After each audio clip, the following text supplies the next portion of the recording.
Hello everybody and welcome. In this video I'm going to show you how to pair your earbuds HUAWEI Freebuds 7i with your MacBook.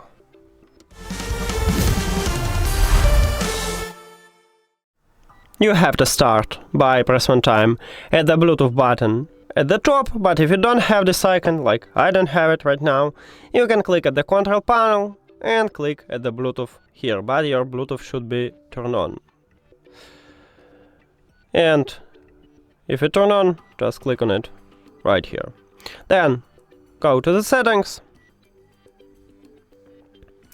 After that, we can pair them with the MacBook. So open the charging case and do not remove your earbuds. At the right side, we have connection button. Press and hold it for at least 2 seconds until this LED light blinking white. Here we go, we just entered to pairing mode, so we should see them at the device list. And right here we have it. Click connect near to the headphones.